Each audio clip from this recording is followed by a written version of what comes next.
En el proyecto de ley denominado Creando Oportunidades presentado por el presidente hay algunos capítulos relacionados a las reformas laborales. Se mantiene el Código Laboral, eso sí no se toca, no hay regresión de derechos, de dicho el presidente, pero se va a reformar esta ley orgánica para el fomento productivo, atracción de inversiones, generación de empleo y estabilidad y equilibrio fiscal, que lo que busca básicamente es eso, otras fórmulas de contratación. Y esto evidentemente por la necesidad urgente que tiene el país de disminuir el desempleo con estas nuevas modalidades de contratos para nuevos giros de negocio o modalidades de producción que nos ha dejado la pandemia. Con nosotros uno que conoce muy bien el tema porque fue ministro del Trabajo, Andrés Ich. Gracias por acompañarnos. Buenos días. Buenos días, Byron. Muchísimas gracias por la invitación. De lo que hemos leído esta propuesta de ley, pues hay un paquete de reformas que pues apuntan a eso, pero ¿cómo le ve usted? ¿Efectivamente esto tiene una salida jurídica así de rápida en 30 días? Me parece que sí. Lo primero es que es una ley que tiene un objetivo en común, la generación de plazas de trabajo, la generación de empleo de calidad. Tenemos indicadores sumamente preocupantes, no de ahora, no de la pandemia, de hace muchísimas décadas. Una baja tasa de participación, un problema muy serio de acceso de las mujeres a los mercados formales de trabajo, problema de acceso de los jóvenes a los mercados formales de trabajo y evidentemente también un problema muy serio de desempleo y de informalidad. Apenas 1/3 de los ecuatorianos con empleo adecuado. Por lo tanto, para cambiar las cosas hay que hacerlas distintas. No podemos pretender mantenernos en el mismo régimen que durante 80 años no ha podido solucionar los problemas estructurales.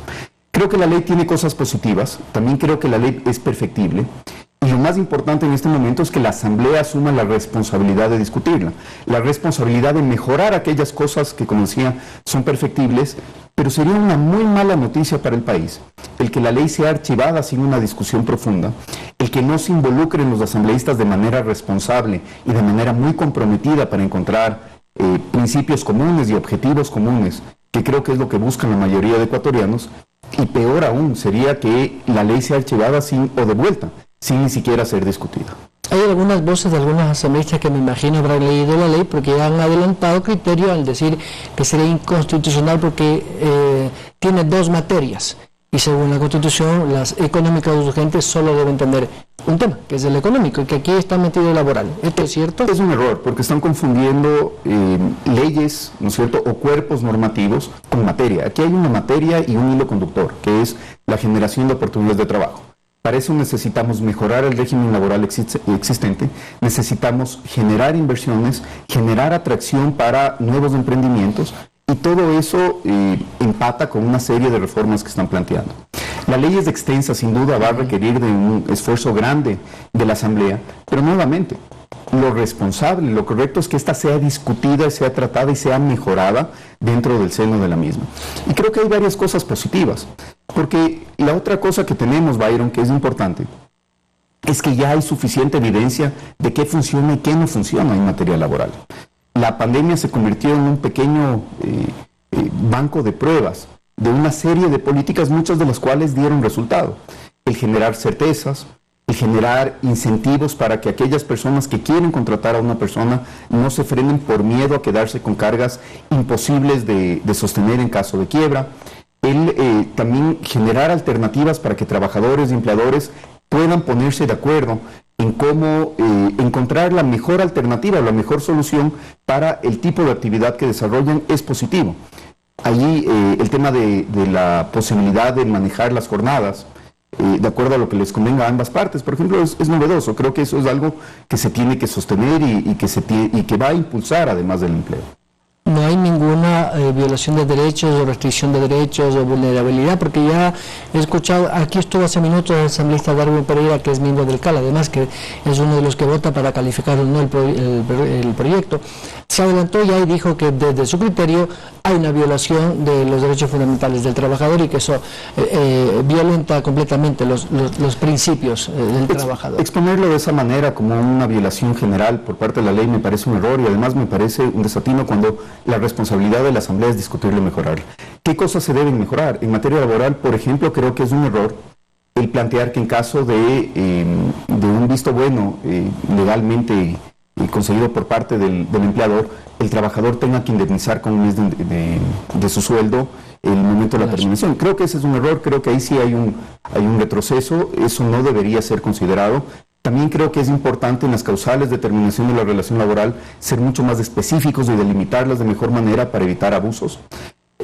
Y hay un par de cosas adicionales que se pueden mejorar. En el tema del teletrabajo, creo que la legislación que teníamos es un poco mejor que la que está en este nuevo proyecto de ley y cosas por el estilo. Pero nuevamente, la obligación de la Asamblea es de enriquecer el proyecto y sobre todo cambiarnos a un régimen que nos permita que se cumplan con varios derechos, porque el derecho al trabajo no está limitado a las personas que lo tienen.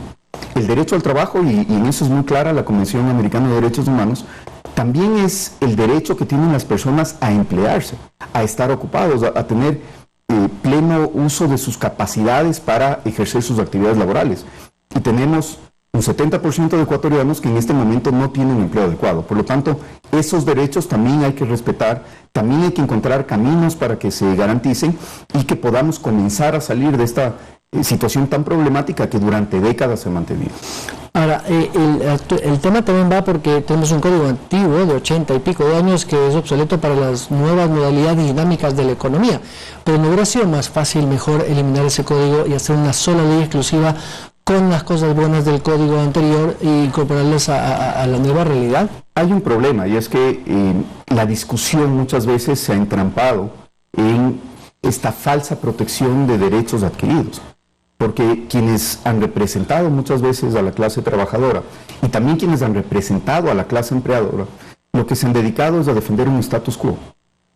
Dirigentes sindicales, dirigentes gremiales, no han tenido la capacidad de achicar diferencias y encontrarse en un punto medio pensando en la gran mayoría de los que no tienen ni siquiera un empleo adecuado, una afiliación a la seguridad social, ciertas condiciones básicas. Por lo tanto, entrar nuevamente en esa discusión probablemente iba a ser más difícil que plantear un régimen para aquellas personas que recién van a conseguir trabajo. Creo que esa es una decisión acertada. Nuevamente, espero yo que la Asamblea Nacional tenga la responsabilidad de discutir esto abiertamente, de utilizar indicadores, utilizar experiencias tanto locales como internacionales, de aquellas cosas que mejor funcionen y no solamente rechazarla y archivarla por dogmas que ya deberían estar en este momento bastante superados. El año pasado recuerdo que ustedes implantaron, a través de acuerdos ministeriales pusieron estas modalidades de contratos temporales a través de un acuerdo ministerial que era por el giro específico del negocio, empleo joven, mujeres, etcétera, etcétera. Parte de estos componentes podrían estar incluidos en esta nueva ley.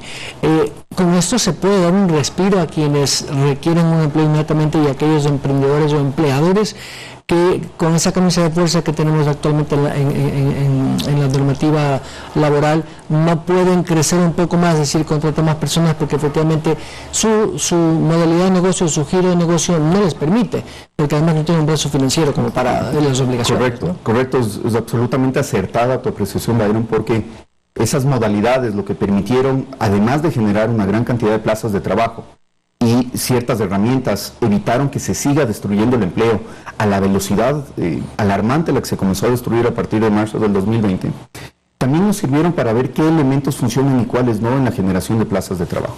Varios de estos han sido recogidos. La posibilidad, como decía hace un momento, de adecuar las jornadas, la posibilidad de tener certezas con un periodo fijo después del cual ya el contrato se vuelve indefinido y sobre todo el quitar el miedo al emprendedor de contratar personal, que es fundamental, sobre todo en esta época.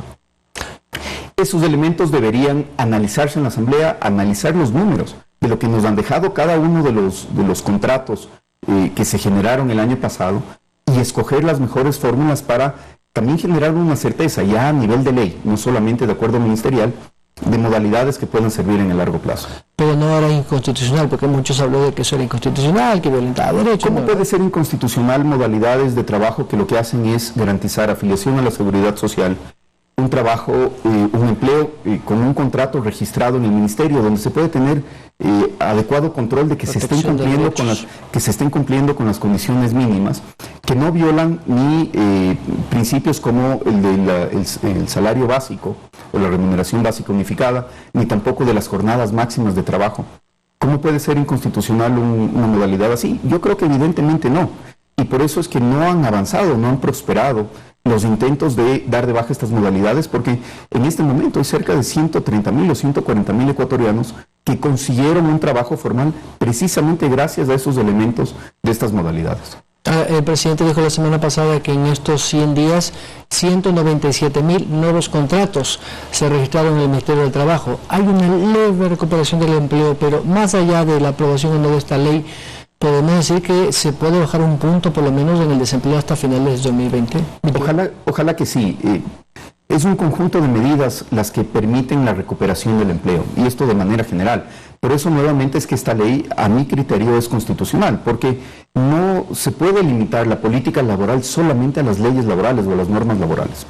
Si es que no se generan inversiones de manera adecuada, si es que no se simplifican los trámites, si es que no se le saca al Estado de ciertas áreas de la economía donde no tiene que estar, donde es ineficiente, y en lugar de generar prosperidad y oportunidades, lo que hace es generar trabas, difícilmente se van a crear plazas de trabajo. Por lo tanto, creo que un conjunto de buenas decisiones de continuar esta apertura del Ecuador al mundo, de seguir racionalizando el gasto público, mejorando además los equilibrios fiscales tan necesarios para sostener una economía a largo plazo, sí puede ayudar a que el desempleo siga, o las cifras de desempleo sigan disminuyéndose de aquí hasta finales de año, y eso es lo deseable por todos. En un escenario no deseado ni deseable, ¿el presidente podría convocar una consulta popular para que en referéndum la gente pueda aprobar estas reformas laborales? Sí, excepto en los temas tributarios que están contenidos en el proyecto de ley. Estos temas podrían ser considerados en una consulta si es que la Asamblea no los aprueba. Pero el ciudadano de a pie podrá conocer,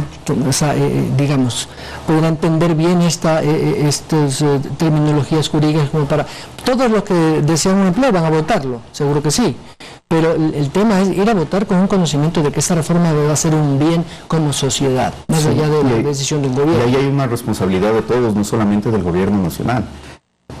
Pasamos muchísimo tiempo sin que esté sobre la mesa de debate una transformación real de las políticas laborales.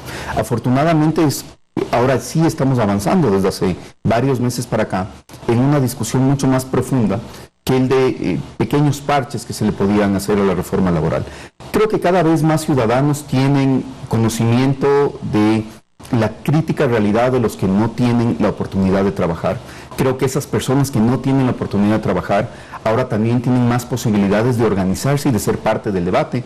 En eso ha ayudado muchísimo el avance de las redes sociales y de varios espacios pluralistas de opinión, y tanto medios de comunicación como expertos, analistas del gobierno, etcétera. Tenemos la responsabilidad de transmitir este mensaje y que el debate se enriquezca y que los ciudadanos puedan escoger, si es que se llega a una consulta popular o indirectamente a través de la Asamblea Nacional, las mejores alternativas para todos.